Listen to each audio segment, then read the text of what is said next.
muchas gracias al equipo de Yes Somos México por haber organizado esto en un año tan complejo y haberle puesto tanto amor y esfuerzo a este evento. Mi nombre es Eva, como bien comentaron, y me gusta muchísimo hacer este tipo de animaciones que a veces son un poco inútiles, pero las disfruto bastante. Bien, y en realidad mi nombre es María Eugenia Ferreira Kupinski, es algo demasiado largo y complicado de pronunciar, así que puedo llamarme Eva, está perfecto.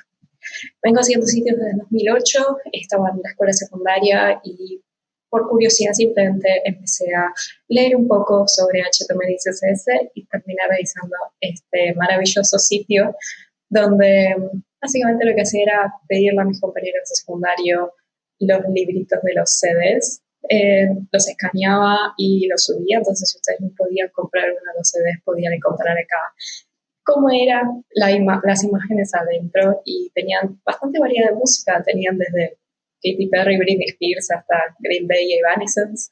Estaba bastante bien. Todos los textos eran azules, los enlaces, simplemente porque no sabía cómo cambiarlos, así que es algo que le tengo mucho cariño a este sitio, aunque sea así de feo. Fueron pasando los años y descubrí que me gustaba bastante hacer sitios y que lo disfrutaba. Entre los sitios que había creado, también había creado sitios sobre bandas que me gustaban o artistas que me gustaban. Había creado un sitio sobre Lily Allen y otro sobre Kitty. Kitty es una banda metalera de Canadá. Si alguien la conoce, perfecto. Si no, la pueden buscar. Y me gustaba mucho como esa especie de crear sitios y tal vez incluso yo creaba páginas de Facebook para completar y mandaba novedades de las bandas y los músicos, cómo podía empezar a recibir mensajes de personas de todo el mundo que también les gustaba mi banda. Entonces era increíble y en el 2010 terminaba la escuela secundaria y tenía que tomar esa decisión de elegir qué quería hacer cuando fuera grande. De repente había llegado el momento. Y yo sabía que quería hacer sitios web, yo sabía que me gustaba. Entonces tuve la oportunidad de aplicar una beca que me pagara los estudios de mi primer año de universidad terciaria, ¿no? Haría una carrera corta. Y en esa beca me preguntaban específicamente en la solicitud por qué quería estudiar esto. Y es algo que me sorprendió bastante, porque en general estaba acostumbrada a que cuando a alguien le daban una beca tenía que justificar sus méritos académicos y no tanto responder el por qué querés estudiarlo. Así que es una de las cosas que más me gustó realmente sobre esa solicitud de beca, es que teníamos que demostrar de que realmente nos entusiasmaba y teníamos pasión por eso que queríamos estudiar. Y eso estaba por encima de los méritos académicos que podíamos tener en el secundario. Así que encontré mi aplicación de los 18 años el otro día y decía algo bastante como si fuera una cartita para Papá Noel o Santa Claus. Decía que quiero conectar personas y la web me permite eso.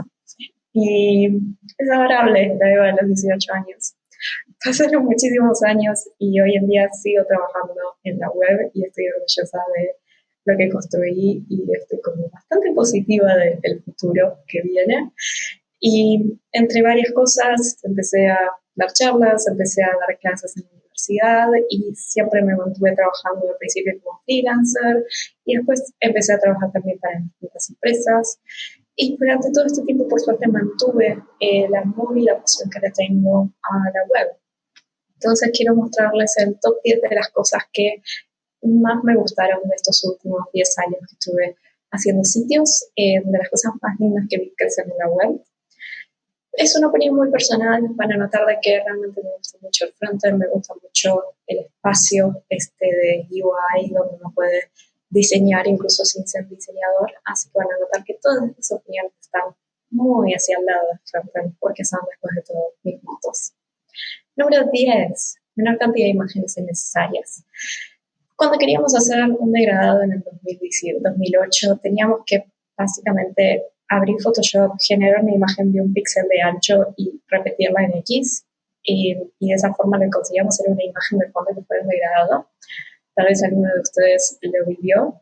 Y era algo bastante molesto, porque cuando ustedes querían modificar ese degradado, básicamente tenían que volver a abrir Photoshop, volver a generar la imagen, volver a exportarla, modificar el código, volver a subir todo por FTP y tardaban muchísimo.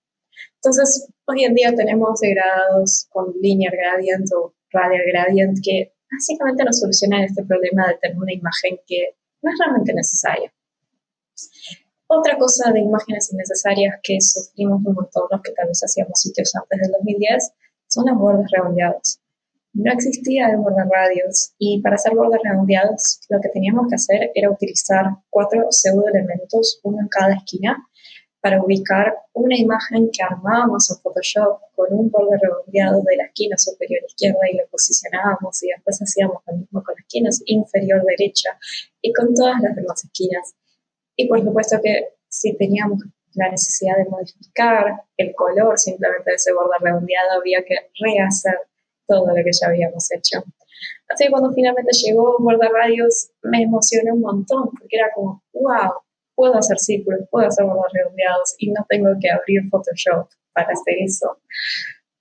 En realidad me di cuenta eventualmente de que no podía hacer círculos con bordarradios porque el texto no se adaptaba, pero no pasa nada, porque hoy en día tenemos cosas como Flippad y CSS Shapes y SVG que nos permiten de una forma muy simple realizar cosas que no sean rectángulos y realizar realmente formas donde el texto se adapte a una forma como un círculo o un elipse.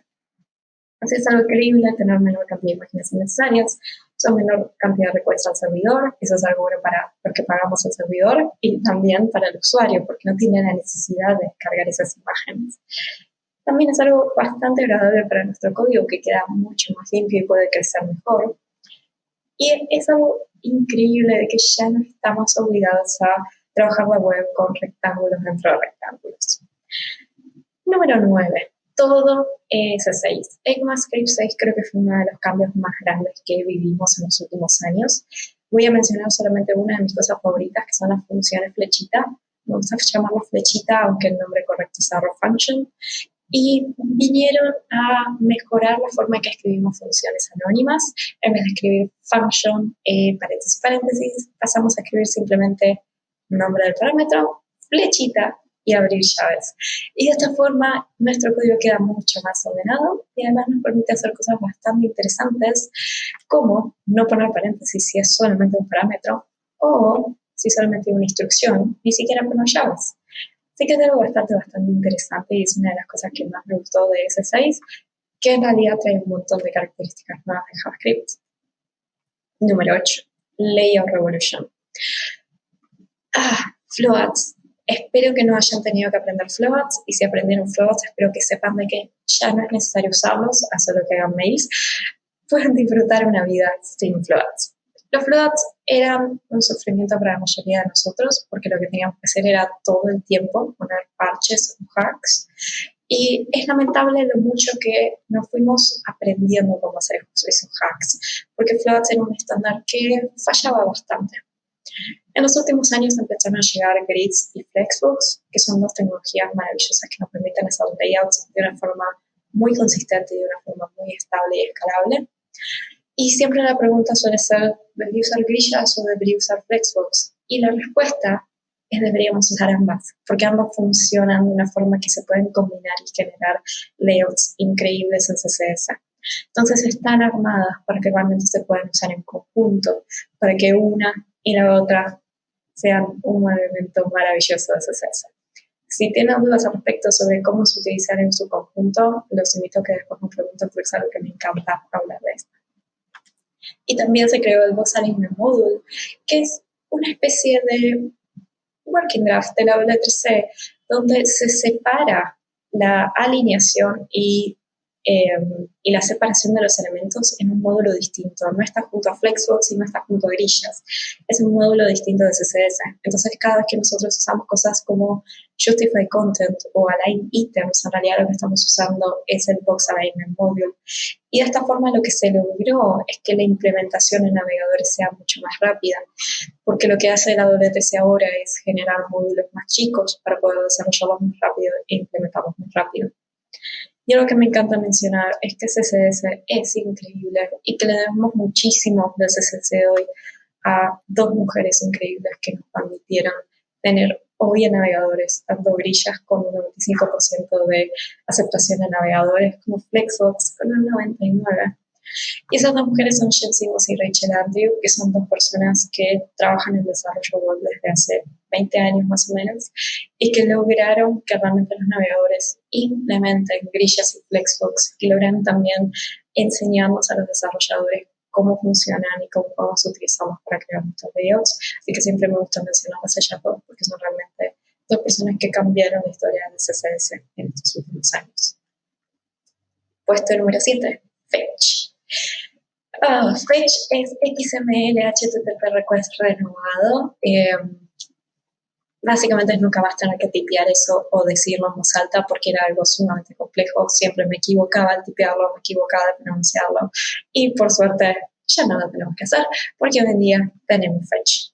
No voy a negar de todas formas que gracias a XHR aprendí los mensajes de HTTP y entre ellos me enteré de que había uno llamado 418, que es básicamente soy una tetera. Los invito a leer la historia de eso en Wikipedia, es muy interesante. Y cuando empezó a trabajarse Fetch, sucedió algo bastante interesante. Fetch no funcionaba en ningún lado. Era una idea maravillosa que habían propuesto para implementar en navegadores, pero que simplemente no se había implementado en ninguno. Entonces apareció, por supuesto, el meme de Regina George diciendo "Stop trying to make Fetch happen". Durante muchísimos años iban a una conferencia de JavaScript y siempre estaba Regina George diciéndonos que todavía no podíamos usar Fetch.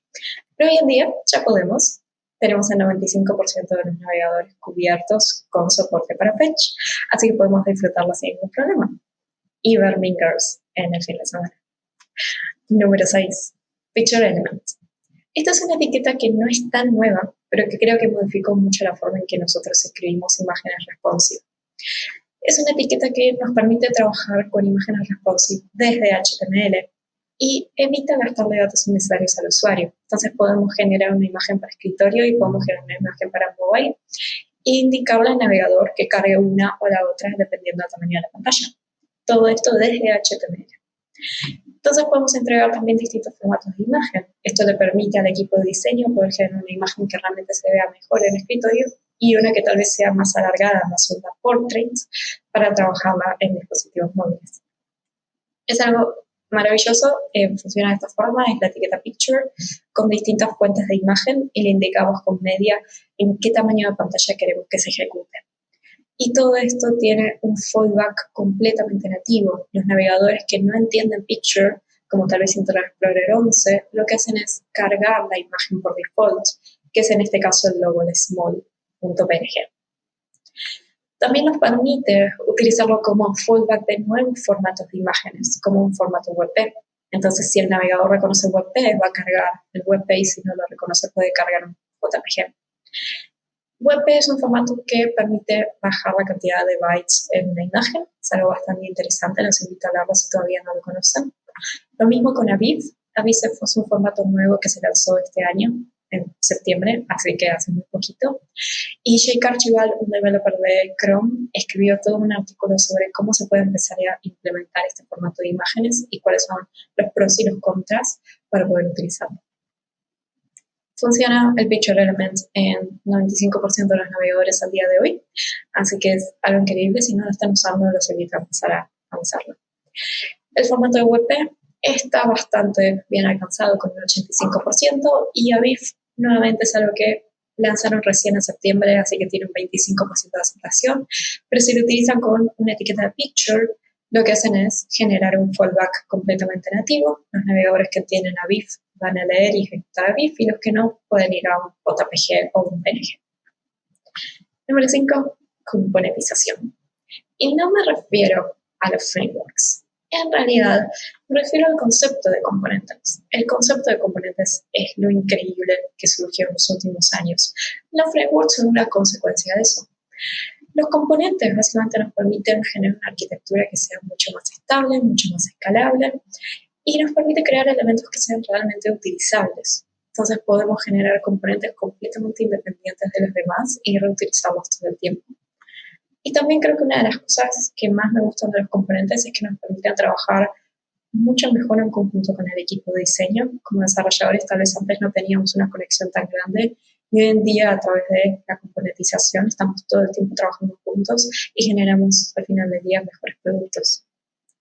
Número 4 es animaciones. Yo sé que React y componentes suena algo más importante, pero me gustan más animaciones. React le paga la comida a mis gatos, pero las animaciones es algo que me encanta, incluso aunque no me den tanto dinero. Las animaciones del 2018, si alguien hizo alguna, eran básicamente Adobe Flash. Adobe Flash eventualmente murió y cuando murió dejó un espacio vacío en muchos de nuestros corazones porque era algo bastante fácil de hacer animaciones web a través de Flash. La barrera de entrada era muy baja, era me consigo el software y ya está. Y de repente quedamos en un espacio de unos cuantos años donde no teníamos una forma cómoda de hacer animaciones en el nivel de calidad que nos permitía Flash. Pero de a poquito fueron avanzando las cosas y hoy en día podemos hacer animaciones muy interesantes y de buena calidad con CSS, con JavaScript o con SVG junto a JavaScript o CSS.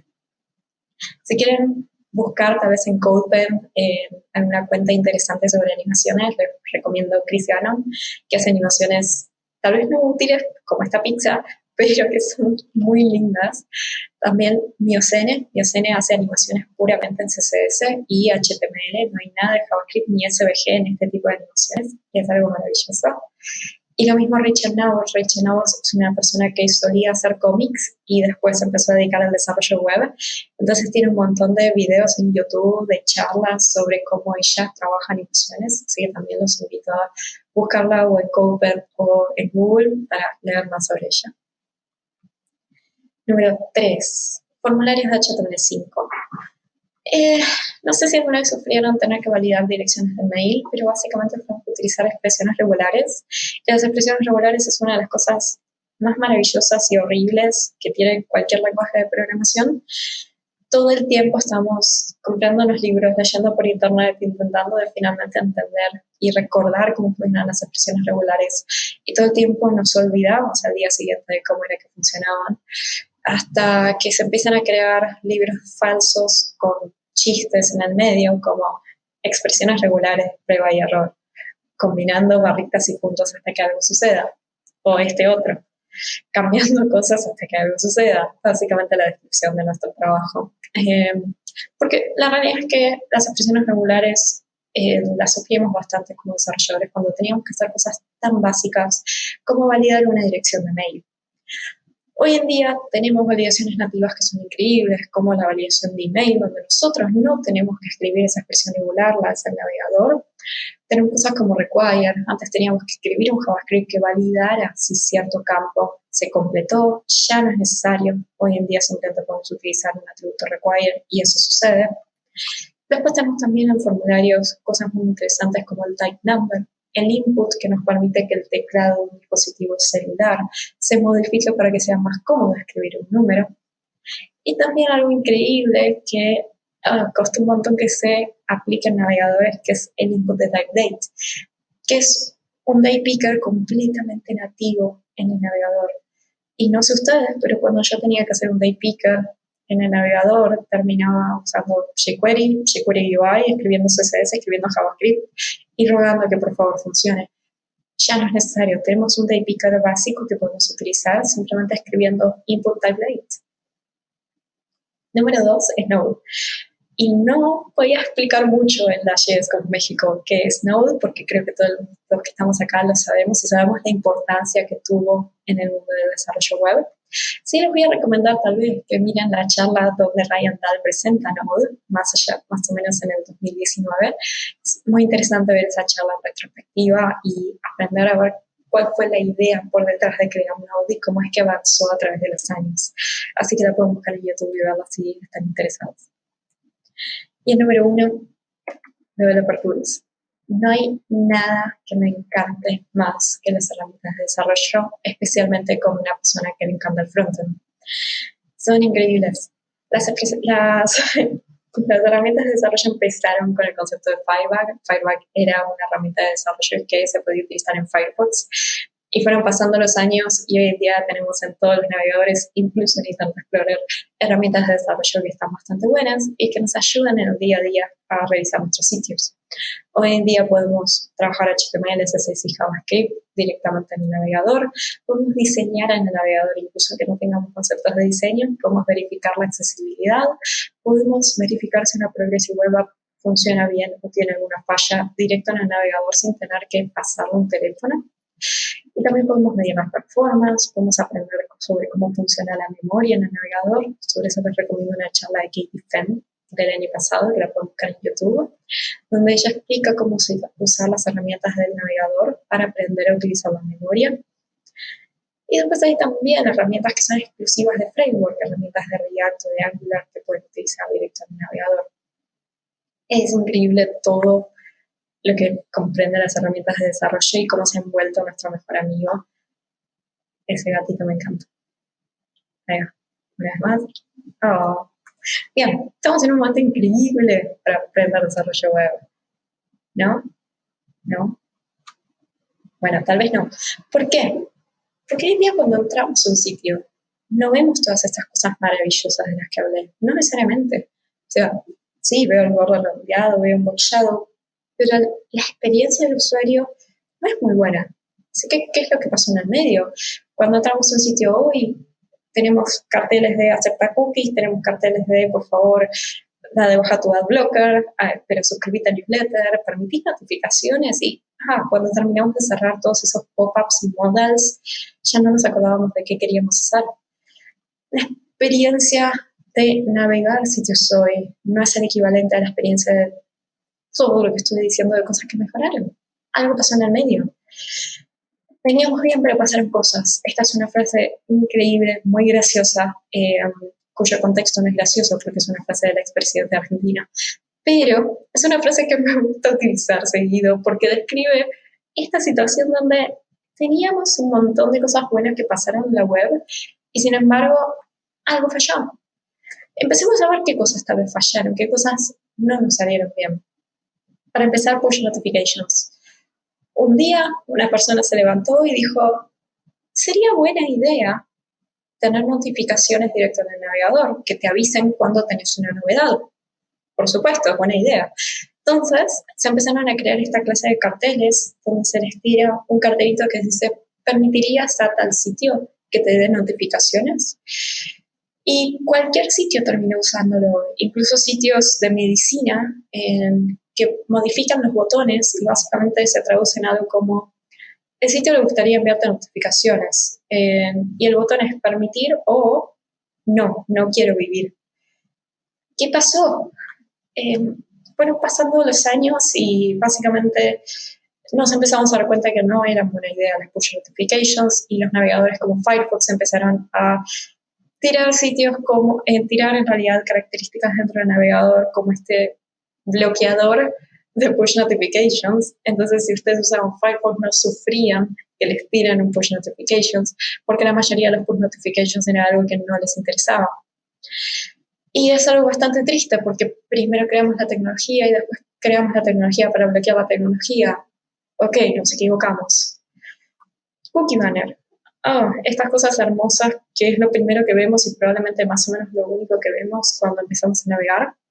Los cookie banners es algo que casi siempre existió, en los últimos años se volvió un poco más predominante por la ley de GDPR que lanzaron en Europa hace más o menos 2 años, que es una ley que en realidad lo que hace es hablar de privacidad en la web. Y yo sé que muchas veces uno piensa, bueno, pero no tengo nada que ocultar. Y la realidad es que no es respecto a eso, no es no tener nada que ocultar, es que hay ciertas cosas de la vida de uno que son privadas.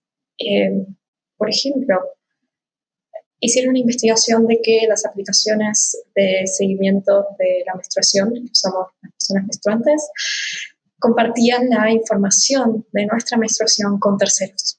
Entonces, de repente nos encontramos en una situación donde mi mamá no sabe qué fecha menstruo, pero Facebook y Google sí. ¿Qué es eso? ¿Por qué? ¿Por qué estamos compartiendo información que es tan privada y tan importante para uno con empresas que no nos están dando nada por saber esa información donde nosotros no dijimos, ok, te quiero dar esta información? ¿Qué es lo que pasó? ¿Por qué estamos cometiendo estas cosas atroces de privacidad? Y yo sé que la respuesta en general es, bueno, si el producto es gratis, el producto sos vos. Pero a veces siento que esta justificación es una justificación vaga para no aceptar que podemos hacer las cosas mejor y que tal vez nos estamos equivocando. Si encriptamos contraseñas, si encriptamos mensajes de Telegram, mensajes de Signal, mensajes de WhatsApp, ¿por qué no encriptamos nuestros periodos menstruales? ¿Por qué no se puede hacer? Sí se puede hacer. Benedicta RAE está creando un traqueador de periodos, una aplicación para mobile que es completamente encriptada. Y así deberían ser las cosas. ¿Por qué la empresa debería saber mis fechas? ¿Por qué? Es mi problema. Así que esas cosas se pueden hacer bien, simplemente a veces se decide no hacerlas bien. Accesibilidad. Wayback, una empresa de accesibilidad de Estados Unidos, hizo una investigación con 1 millón de páginas para ver cómo estaban respecto a WCAG, que es las guías de accesibilidad, y el 97.8% de esas páginas fallaron, de 1 millón de páginas. Y los errores más comunes fueron bajo contraste, falta de texto alternativo en imágenes, links vacíos, falta de labels o formularios y falta de definición en HTML. No es algo que alguien debería venir a enseñarnos. Nadie debería venir acá a enseñarnos cómo poner un texto alternativo en la imagen. Deberíamos saber cómo hacer eso. Y de hecho, lo sabemos. Entonces, ¿por qué no lo hacemos? Otra. Starbucks confirmó que su red Wi-Fi usa computadoras de clientes para minar bitcoins. Esto es algo hermoso que pasó en Argentina hace unos años y lo que me encantó fue la justificación. Dijeron que era un error. A mí me encantaría que mis bugs fueran errores que me dieran dinero, pero no, solamente son bugs. Es lo que hay. Microsoft confirma que Edge se mueve a Chromium. Esto es algo que ya vivimos. Esto es el típico monopolio que teníamos de Internet Explorer en los 90 y finales del 2000.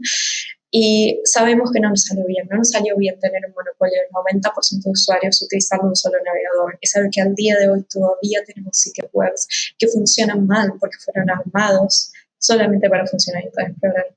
Entonces, este movimiento de matar a un motor renderizado no es algo realmente que me ponga feliz, es algo que me empieza a preocupar, la cantidad de navegadores que utilizan Chrome y cómo empezamos a dejar de a poco de tener diversidad de navegadores. Pero soy feliz mirando sus fotos de Instagram y oscurece su sitio. ¿Qué significa oscurece su sitio? Literal, no está fallando la presentación, es esto. Pero un día dijo, quiero hacer mi sitio en negro y contrató gente para que hagan su sitio en negro y este sitio, que era una pantalla negra, pesaba 800 kilobytes. Por eso, con una pantalla negra, un HTML vacío con una línea de código CSS. ¿Qué pasó? No hace falta usar React para esto. Cargaron React para hacer eso. ¿Por qué? ¿Por qué? ¿Qué nos está pasando? Veníamos también. ¿Qué es lo que nos sucedió tal vez si tuvimos tanto desarrollo tecnológico, tantas cosas buenas pasándonos en el mundo de desarrollo web? ¿Y por qué? ¿Nos estaremos olvidando del usuario? ¿Estaremos tal vez perdiendo empatía? Simplemente estamos cansados. Es algo bastante complejo porque si hoy en día miramos tal vez una búsqueda laboral del desarrollo, en general terminan pidiendo un montón de cosas y la realidad es que la falta de accesibilidad no es maldad, o sea, que alguien no ponga un atributo alt en una etiqueta de imagen no es maldad, no es, esos ciegos ya van a ver, no, es falta de conocimiento, falta de tiempo. Eso se debe a la cantidad de cosas que tenemos que aprender. Hoy en día sí, algunas cosas las tenemos más simples, ya no nos tenemos que preocupar por cómo hacer un borde redondeado, pero al mismo tiempo estamos intentando hacer todo y somos solamente una persona. Entonces terminamos haciendo todo a medias. Y terminamos con burnout, terminamos empeorando mucho más la situación, terminamos con síndrome del impostor, donde pensamos que todo el mundo sabe todo menos yo, que yo debería saber de esto, pero no tengo tiempo para aprenderlo, o en realidad me vi un video y no entendí nada y no lo quiero reconocer porque me da vergüenza. Hay tantas cosas para aprender y hay tan poco tiempo, y además hay una vida afuera del trabajo. Quiero decirle a todos nomás que el falso full stack developer es algo bueno si en el momento se sintieran falso full stack developer, porque por lo menos en mi caso me encanta el frontend y sé un poquito de backend. Eso en realidad es algo bueno, no dejen que los superen, no se sientan mal al respecto. Está perfecto que ustedes se especialicen en algo y que aprendan un poquito del otro, no tienen por qué ser expertos en todo. El web es realmente un lugar hermoso y creo que podemos hacer cosas increíbles como lo hemos demostrado, y creo que justamente en este año 2020 nos ha demostrado la importancia que tiene la web, la importancia de dar ese espacio para conectarnos, y tenemos que cuidarla un poquito más Y también tenemos que cuidar al usuario. Nosotros cuando un sitio no funciona, inspeccionamos elementos, intentamos de resolverlo, pero el usuario común no hace eso. El usuario común necesita que el sitio funcione, necesita que el sitio que utiliza funcione como un lector de pantalla porque tal vez es una persona no vidente y no tiene otra forma de navegar, otra forma de utilizar la web. Y también tenemos que cuidarnos entre nosotros, porque si no nos cuidamos entre nosotros, ¿cómo vamos a hacer cosas lindas? Tenemos que fijarnos que nosotros estemos bien, ver si nos estamos acercando tal vez a un verano, tomando vacaciones, ver cómo están nuestros compañeros. Si veo que mi compañero está cansado, preguntarle a ver qué necesitan, qué le puedo ayudar, para realmente poder estar todos bien y poder seguir generando estas cosas maravillosas que es la web, que es básicamente videos de gatitos con pizza en el universo. Así que nuevamente gracias a la JSConf México por invitarme y espero que tengamos un excelente día hoy.